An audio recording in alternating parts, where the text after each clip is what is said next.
So we're back where we started with the hair. It's like we mentioned earlier. This was the first pass of the hair. It was a first pass. It was more of an indication of shape and form, trying to figure out what is the direction, what's the general flow of the hair. This chapter is more how do we define that shape a little more. So there's some more cut-in parts in the top of the head here. We'll be adding more strands to the hair, more individual strands, and then trying to soften out that transition from the head to the hair, basically. Yeah, I still can't stress how important that is, that you get transition between the hair and the skull to be right. Very subtle, very important.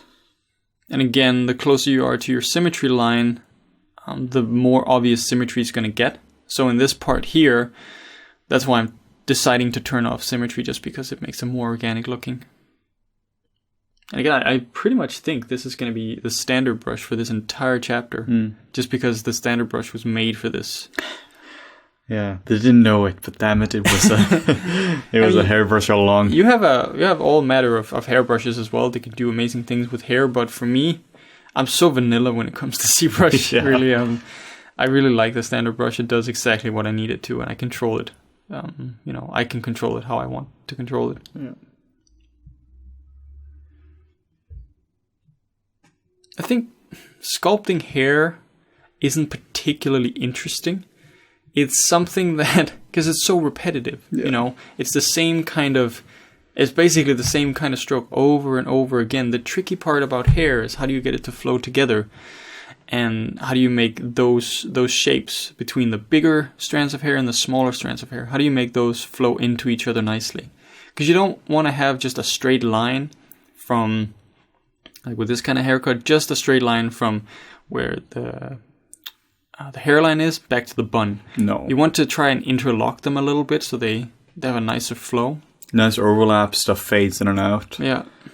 Yeah, I find sculpting hair a place between really zen and extremely boring. Yeah. It really depends. In the beginning, I'm like, yeah, I can sculpt this forever. After 25 minutes, I'm like, please make it end. Like my first pass hair sculpting, that's always fun. That's where you explore and define the volumes. It's weird because like with the face, this would be my favorite part of sculpting the face, the detail part where I can add nicer strands, but it's less challenging and it's a lot more repetitive. So it's kind of like read topology in that sense. Yeah, which can be fun up to a certain point, but then you reach a point where you're like, all right, I've done it now. I know it. Let's just get it over. Let's move on. Yeah, me doing more retopo will do nothing for anyone. Yeah. So I really hope that, staring at this type of stroke with this brush for about 15 minutes will serve a nice purpose for you. You are more than welcome to skip to the next chapter, but then you wouldn't enjoy more of Morten and I's banter. Oh, that's what it is.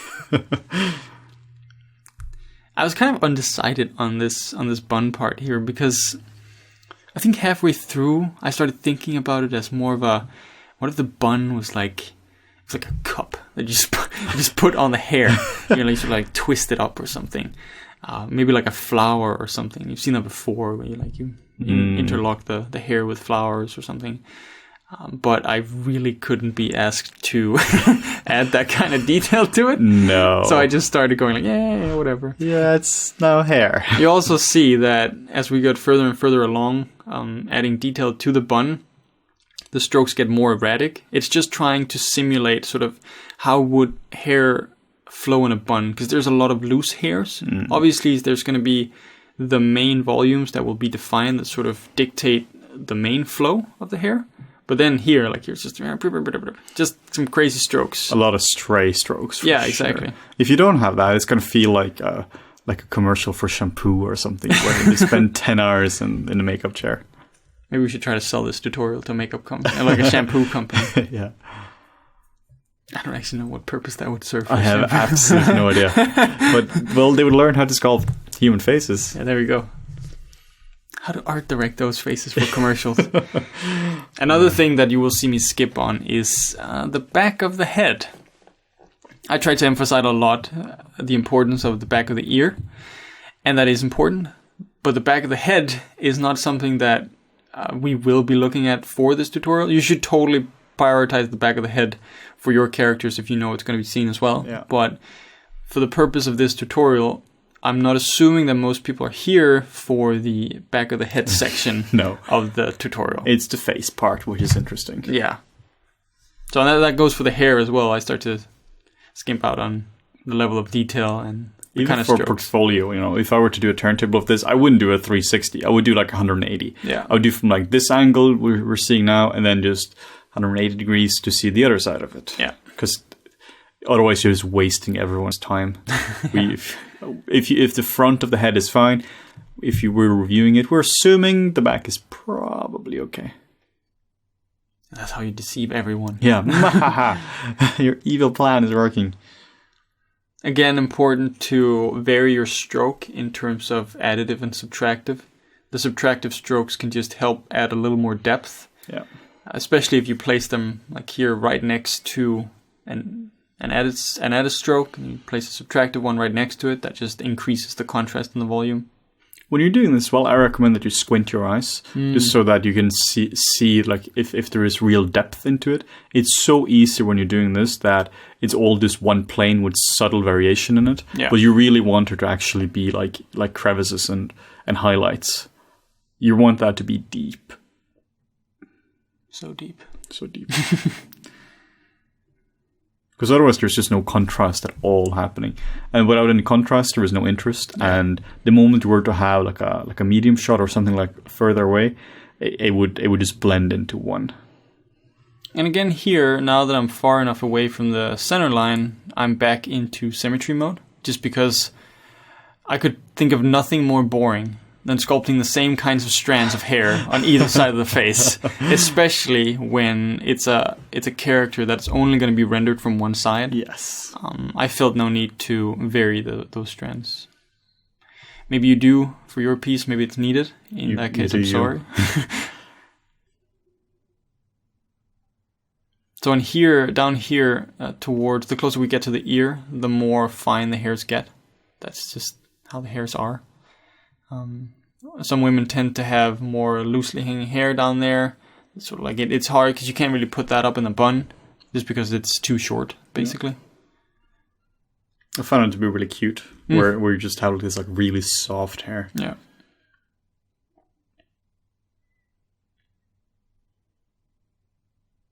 And again, it's important to check your model from a distance once in a while, because it's easy to go blind when you're this close to your model all the time. Yeah.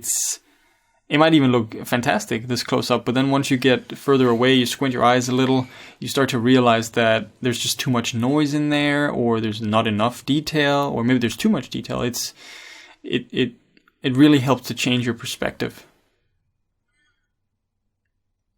And like we did before as well, with certain details, with lips, you can always just go in with the clay brushes and just remove some of it. Like take a pass over it if you find that it becomes a bit too noisy. Yeah. Just get a bit of hierarchy going in when it comes to your detailing. And one thing you can do as well on some of the parts that you maybe want to emphasize even more, it's like now going in with a really small brush size and then sharpening up some of those hairs. It's like putting a hair on top of another hair. I want to be careful with adding too many of these because I don't want the hair to be stylized to such a degree where it's like these triangular shapes. I still want the hair shape of the sort of individual hairs to feel quite round. It's tricky. How do you make something like that feel soft? Yeah, exactly. Well, at the same time, having tons of details like that. Yeah. It's very easy for it to feel like wire, like steel wire or something. I feel one of the ways to make it feel soft is to make it nice and curvy. Yeah. And different widths of the strokes as well. You see that in something like Dishonored in particular. You know, that the style of hair that they've opted for there is that very angular and triangular shape. I love the art It's style super of Dishonored. Cool. One of the most interesting games I've seen when it comes to art style. Yeah. Because most games, they just go for the art style is realism. Yeah. And even this, while it's sculpting a realistic face, there's still, like we talked about, there's still stylized elements in there.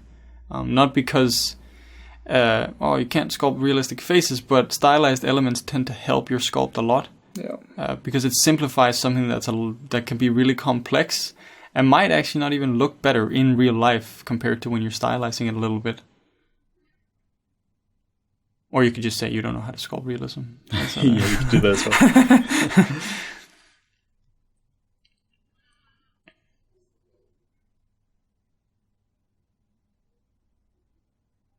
So we're working up a nice amount of detail now, I think. And like I said, these hairs here, we'll define them a little bit with smaller strokes just so they don't take too much focus.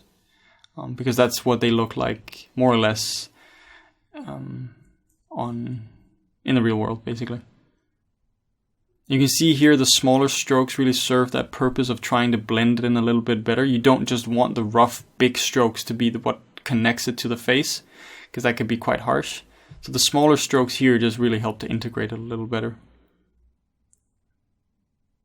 And the smaller strokes really aren't present that many places on the rest of the hair, because I want to try and limit that amount of detail.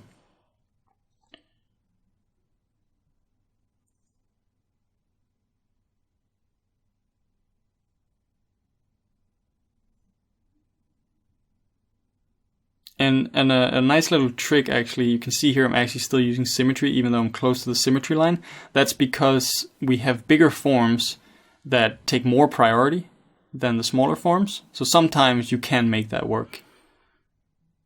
Yeah, you probably wouldn't even see it, the symmetry, if the big forms are broken up enough.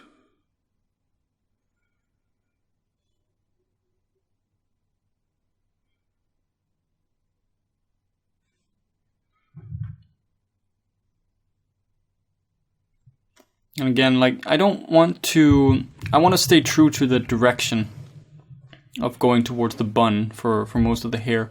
But with the smaller strokes that don't really alter the surface that much and don't change the overall volume, you can go a little bit across. Like Henning said, you make those stray hairs. It's just a way to add, a little bit of visual interest to it, so it's not all the same frequency.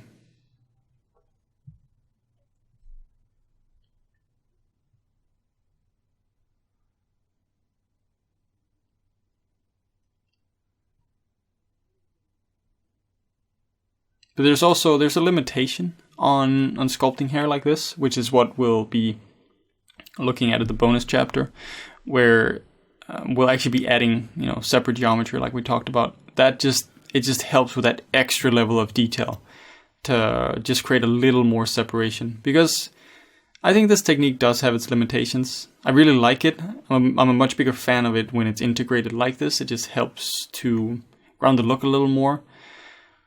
It tends to be more stylized when your hair is disconnected. Yeah, you get this sharp line. Yeah. There's just no way to really get around that. No, especially with a haircut like this. Yeah. If you have maybe something like bangs where you don't see the connection, then fine, because then you're not going to have that transition at all. Like if you were to look at a wig, the hairstyle of a wig would often be so that you can't actually see it. Yeah. Yeah, exactly like bangs where there's a clear overlap. But if you're doing something where you can see the hair go directly from the root, it's very hard to get that look natural if it's separated. Yeah.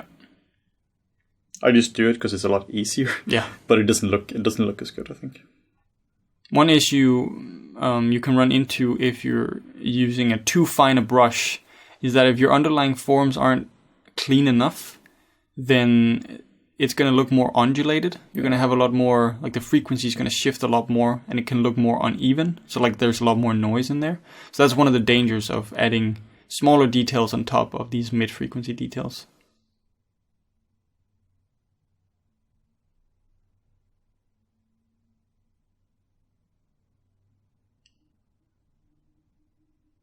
I think we're pretty much there now.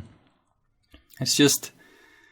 You could stop now, but it's just adding those extra bits that just make connect a little bit better. And again, you can see that obviously, I've focused a lot on the side here of the hair, just because that's what's probably going to be most in focus with the kind of gesture and the kind of pose that our model has now.